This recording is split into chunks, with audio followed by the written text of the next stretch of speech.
put together. What comes out of the newspaper publication and public opinion survey is what this community wants you to hear and know. So it's very important that they fill that out and give you that feedback. And then thirdly, when we launch the professional survey, that people are aware of it and take the time to give their input there too, so that you have the best information you can have as you make a very difficult decision, a decision that I think our facilities group would hope would be a 10-year, decade-long type of solution, not just a short-term Band-Aid to fix where we currently are at. So with that, I think I'll just pause and see if there's any comments or questions that any of you as board members would have on any of the processes moving forward. Any comments, questions? We've all been there. Watched the process. Okay. Hearing none, then we'll go right to 5.2, which is the kindergarten addition update. Mr. Berlager.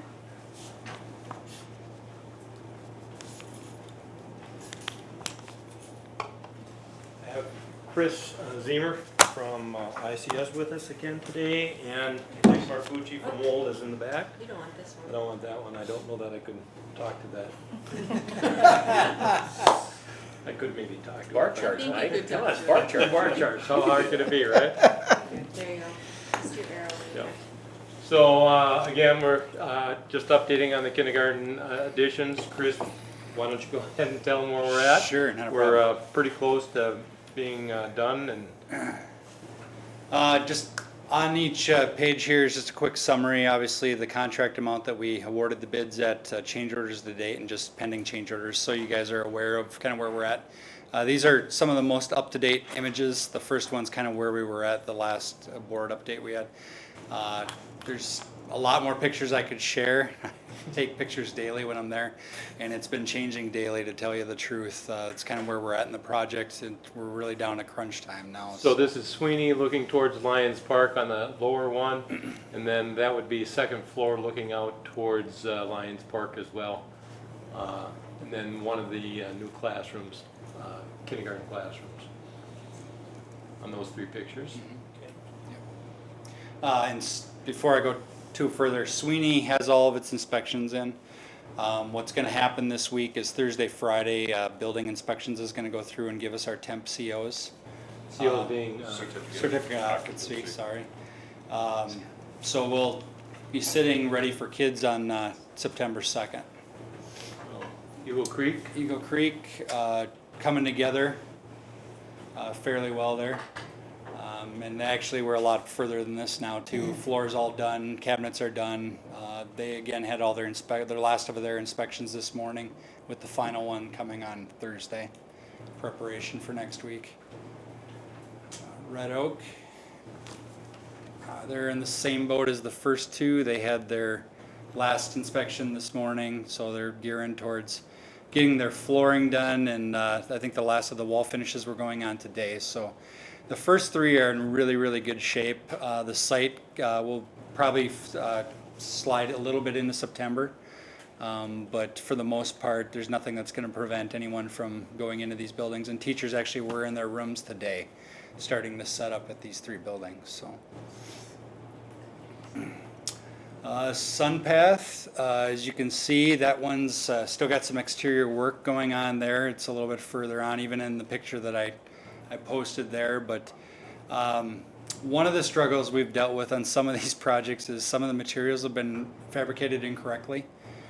This is one of them. The precast that you see on the adjacent existing building was fabricated 2 feet short on some of the window openings, so they're scrambling to get that on site by end of week and start putting it up there as well. So, but they are starting to put windows in as of yesterday, I believe, on that site.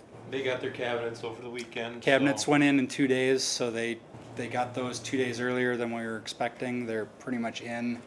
Floors are done there as well, so I believe teachers got into this one today as well. And then the last one, Jackson. Exterior work's pretty much done. Windows were completed, I believe, on Friday. The inside's lagging a little bit behind. They were starting to prep floor finishes today, and we're expecting, hopefully by the end of tomorrow, being able to get teachers in there. The casework in this one doesn't arrive until Wednesday. So definitely by the end of the week, the cabinets will be done, and we should be able to have no issue with getting in there, but they'll be probably working in the hallway right up to the last minute for that one. So that's Any questions? pretty much the update. Are we in all the 5 buildings Tuesday Yes. Yes. and functional? Yes. Yes. And the teachers are gonna have access to Jackson and Sunpath when the rooms. They have Today, access today at Sunpath, and we're hoping for Wednesday at some time in the day for Jackson. It will be available for open house. We've already figured out a way to make that happen so teachers can walk the kindergartners to the room so they know where they're going in the building. We've been staging furniture outside in the cafeterias, but we'll be carrying that in as soon as the rooms can take it, essentially. Any other questions? On playgrounds, when will they be finished? The only playgrounds that we impacted were Jackson and Sunpath. The two that are the most behind. Yep, the only thing that we actually took out of Jackson was a swing set. That'll probably go in the first week or second week of September back in, but the play structure's still in there. The play structure, we had to dismantle over at Sunpath just because of the water line routing, where we ended up. That's unfortunately looking like the third week of September. We had it slated for last week, but because the water line wasn't going in, we lost our window. So I'm trying to improve on that date, but that's the date I've been given right now is the first available window. So, It was scheduled for this week, August 25th. oh, you're right, Yep. this week. So they should have been there this week, but I had to hold them off because they won't be able to get in there. One of the advantages of starting the projects in the spring are that the teachers and the staff know how to adapt to the Sunpath swing set situation because they had to deal with it this spring as well, so. Anything else? Thank you. Hasn't you. been easy juggling the 5 balls, has it? Work. Move to item 6, old business action items. We have 6.1, which is the second reading for the secondary academic design team recommendations. And Nancy Poole.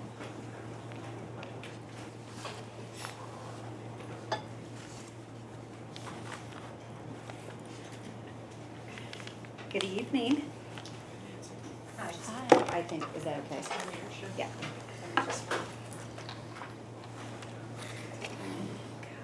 Look, I'm on the wrong one again. What's the network? Boardroom. Yep. Just give it just a second.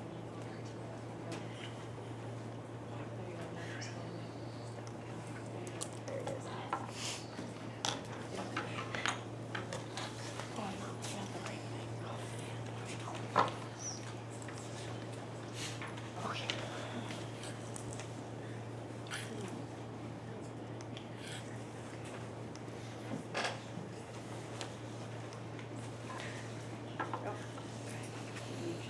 Great. All right, good evening, everyone. To me, this is an exciting night because it's our final report for the secondary academic design team. We actually plan to share the report tomorrow afternoon with our secondary teachers. So we're looking for governance direction from you tonight in terms of moving on to the next steps. So since you have seen the report, as well as kind of some minor tweaks that we made as part of our last design team meeting, I'm really going to focus our presentation on kind of what are the next steps that we'll be taking, and then seeing what type of questions that you have. Dennis is here, which I'm pleased to see. So when you look at the presentation, we're going to talk about the next steps, which is the implementation phase, back to school week, what we're doing tomorrow, and then some work that we believe we need to do as administration to make you aware of in order to prepare implementation teams for that next step. So I really have to start by first just recognizing the members of the design team. I absolutely would have loved to have them here tonight, but it is their first day back, and they are facing open houses in the next 2 days, and I just didn't have the heart to ask them to be here. So I'm hoping at some other time we could maybe do some recognition of this group, because not only did they really meet twice monthly since March, but also throughout the summer in long blocks of time. And so I just really think so much of our teacher leaders that are part of that group, as well as our building principals, district administration. And really, I want to say a special thanks to Dennis as our facilitator, but he also came and helped us write the report, as well as Ed Cox, who is our new secondary teaching and learning coordinator, and then Andy Brown, who is an English teacher from the high school, kind of formed a small team with me to help us really pull the report together. So when we talk about next steps, as you know, our key initiatives are organized around 4 recommendation areas. Those 4 are communication and tracking of student learning, academic programming, resources and structures, and beliefs and practices. What we want to do as the next step is begin in late September, early October, district-wide implementation teams that will create a 5-year plan for implementation in those 4 areas. So they'll look at the key initiatives within that area, and they'll develop a plan that then we will report back to you and start to look at that across all 4 areas to see how that lines up. We also will begin, probably even sooner than the implementation teams, curriculum articulation teams, groups around our required courses, to see how that matches up with our new design parameters, as well as our elective courses are going to be organized by areas of interest, which is one of the recommendations. We'll also be looking at some of our district programming, how that aligns with design parameters, and that's everything from, Angela and I were talking actually special ed, EL, HP, all of the unique learner programs will be involved in this effort as well. The implementation phase timeline, kickoff is tomorrow afternoon, and we'll do a back-to-school presentation where we'll talk to the staff about what is in the report and then how can they get involved in the next phase. We'll be selecting implementation and articulation teams in mid-September. We'll be staggering when groups begin to meet, because we can't really have them meet all at one time to start. So curriculum groups will begin first at the end of September, and multi-year plans will begin to be presented and improved by you as early as December, if it includes curriculum adjustments for the following school year, to later in the spring with some of those big, broader implementation groups. Full plan articulation we would anticipate in the summer of 2015, and then we'd actually start to implement some of our changes of year 1 in 2015-16. Back to school tomorrow. We are doing a presentation in the auditorium to all secondary teachers and staff. Rod's going to kick us off by talking about our goal of being a district of excellence and keeping our forward movement towards that. We have a video that I just love that's really listening to our design team members talk about the experience and what their hopes are from that. And then I'll be talking about those next steps. Then they're going to go off after that presentation into vertical teams. And during that time, they're really going to dive deeper into the document themselves to try to make sure they understand what the recommended initiatives are, and then really connect that to things that are already happening in the building, so that it's not like we're just starting from scratch. There's things that can be built upon, and really articulating that. And then how do they get involved? How do they volunteer to get to that to get involved in the next phase of implementation?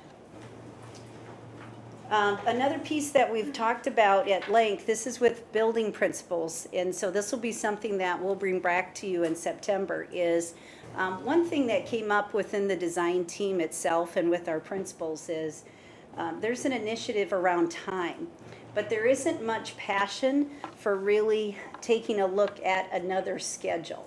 They're pretty content with their 7-period day at both the middle level as well at the high school, but they want to put more flexibility into that day. Sometimes it gets pretty complicated if you are trying to work with curriculum articulation teams, if you don't know what potentially the schedule is, because there's a big difference in terms of the number of courses you can carry if you're in a 7-period day versus like a 5-period day.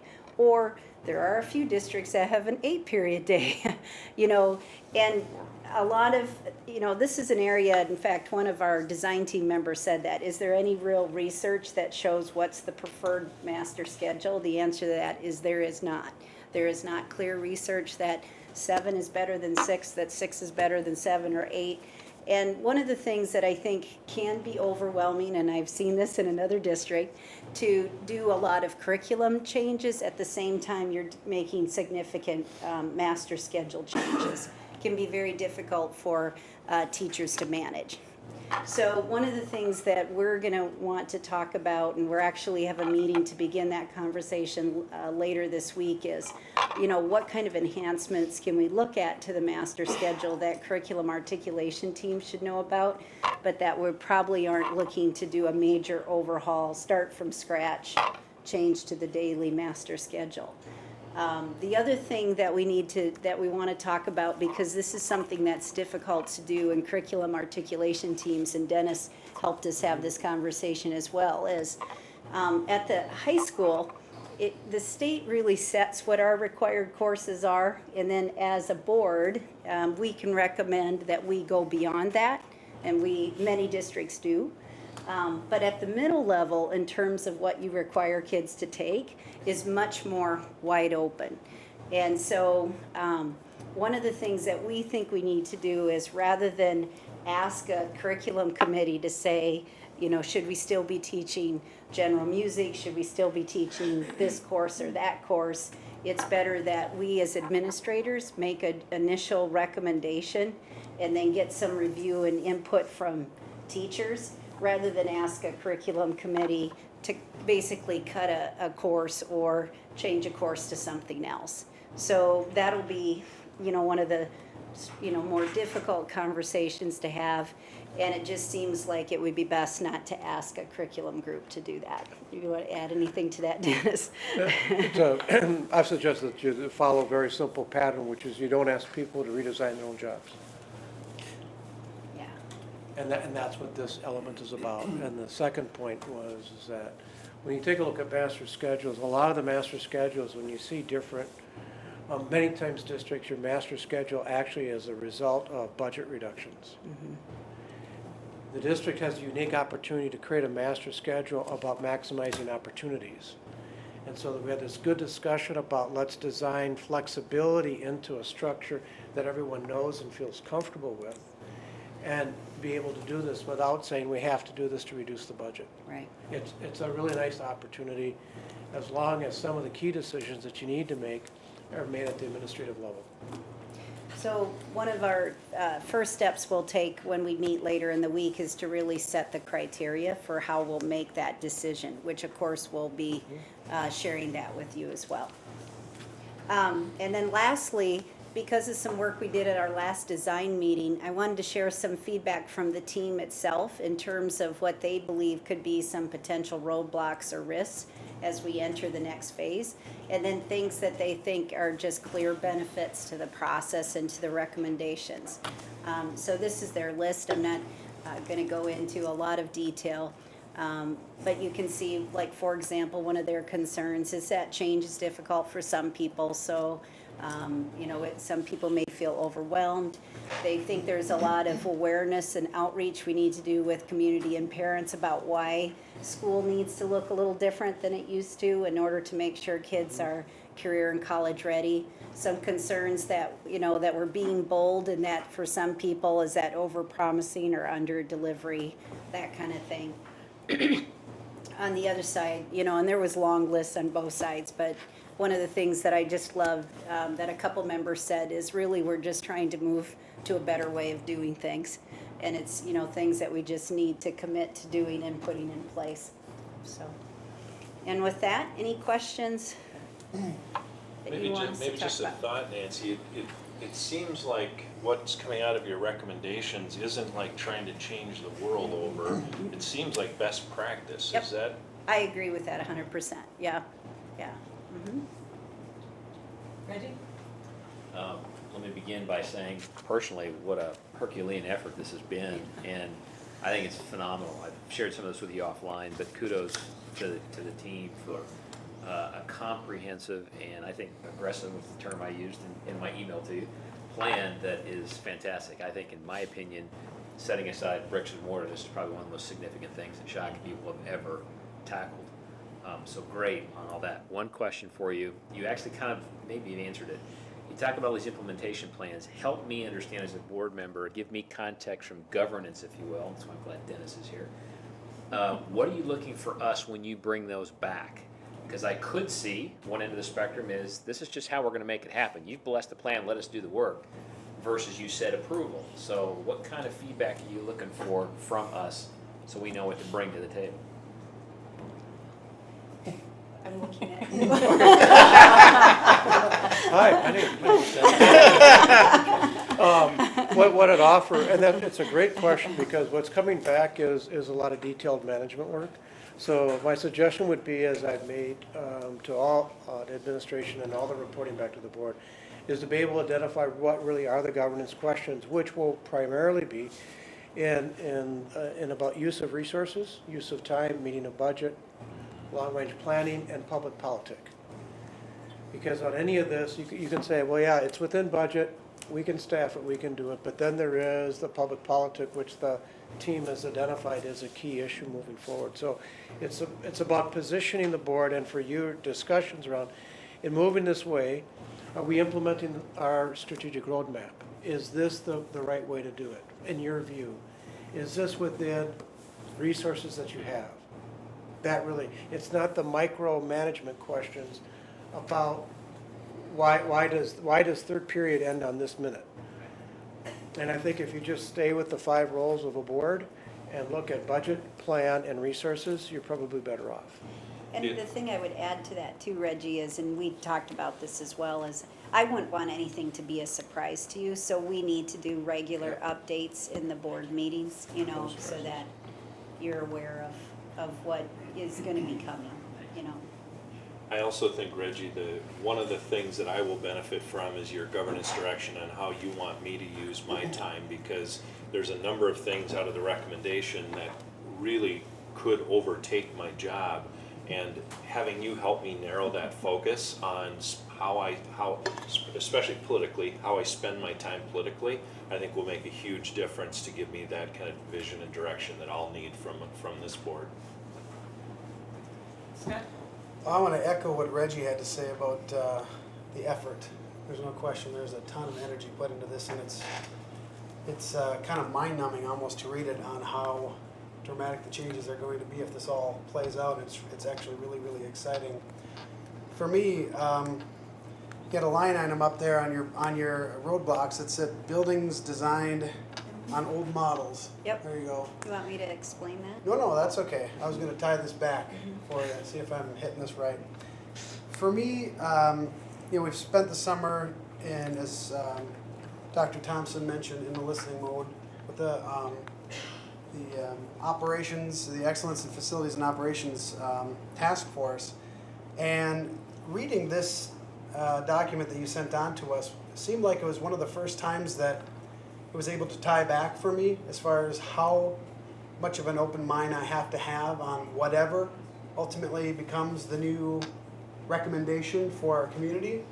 Because what you have listed in here is, it's not just a shift in this course or that. This is a significant shift in how we do business, period, as an organization, which means that needs to translate over to our facilities conversations, and we have to have a shift in philosophy on what buildings look like or what they do.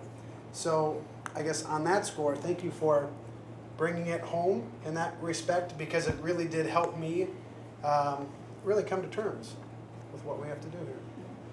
And I should mention too, because I don't think it's in the PowerPoint, but for our public, this is a 5-year implementation plan, so much of what is in the report, we're looking at that kind of timeline. It's not something you can accomplish in a year or two. Chuck? Yeah, I guess I could echo them, but I'll just say it out myself here. This is really quite a significant shift for Shakopee schools, and I think one that's really in the right and positive direction. Instead of, teaching toward test score, teaching toward career and college readiness is a very important and meaningful shift. I looked through this and I saw a few areas, my daughter at 20 went and changed her major, and people do that all the time. We know the careers, people are going to have 7 different careers. And so I was a little concerned, but then when I look and realize that you're looking at some of these soft skills like critical thinking and creativity, these are things that transcend careers anyway, so I'm really glad to see that in there. One roadblock I didn't see on there, and I'm certain that you probably talked about that, when you look at an individualized learning plan, we have that model today in our special ed, and we see that not being followed when there are very well-known repercussions when we don't. So what are you going to be doing to mitigate that with the teachers? Yeah. And that might be under change is difficult for some, but. I would say that the online individual learning plan will be one of our big challenges that would probably take a good 5 years to do well. Yeah. In some ways, we have an initial piece of that already in place through Naviance, which is a planning software that our kids have access to already. And that's what a lot of districts do, either that or MCIS. The problem is that's sort of like just step one. If we're really being committed to individualized learning plan, there needs to be a more robust system that, as our kids said, and like on our guiding coalition, Naviance is available to kids, but if they're not asked to use it and update it during the day, it's not going to happen on their own, unless their parents are telling them and making them go on it with them. So, there's a lot of systems to think about there, and I think it's tied, Chuck, very clearly to the intervention and acceleration work that we need to do, because if you have a student that needs that, we need to make sure we have a system to do that work to connect it to.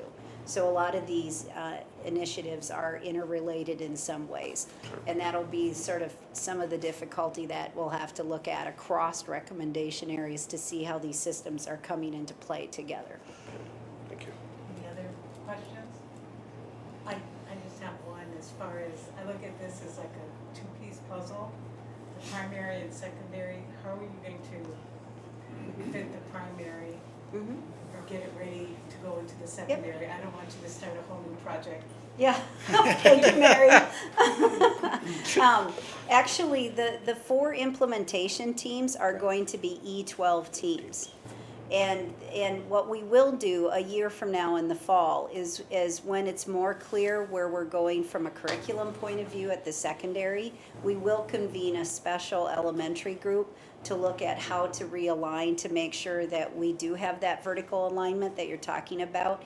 But sometimes you need to have a clear vision of what the end product is before you can really make good recommendations for how we have to shift what we're doing at primary and at an intermediate grades. So that's our plan. Is there anything you didn't plan for? We're gonna find out. You'll find that out, yeah. It seems like you covered everything.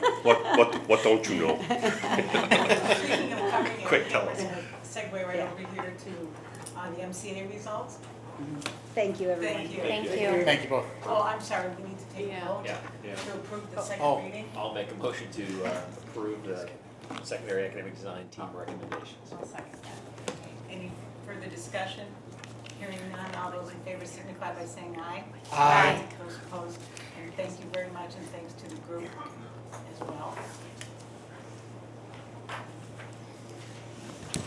Hello.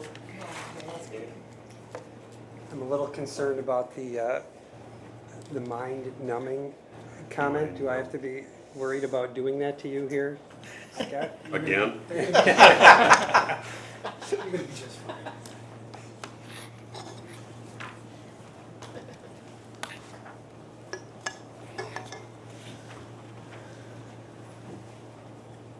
Okay. I get teased a lot about, all mind numbing aside, about data not necessarily being exciting. So I'm going to try a different approach tonight. I'm going to tell you how you should feel And maybe you will just do that. You should be really excited about what you're gonna see here today, because it's, we're gonna see some very high-level results here, and we're gonna see some nice trends, some things. And we have to think about, I often did this at the building level, is when something worked or something moved, we didn't always know which thing that we did caused it to happen. And we all played a role in that. And for example,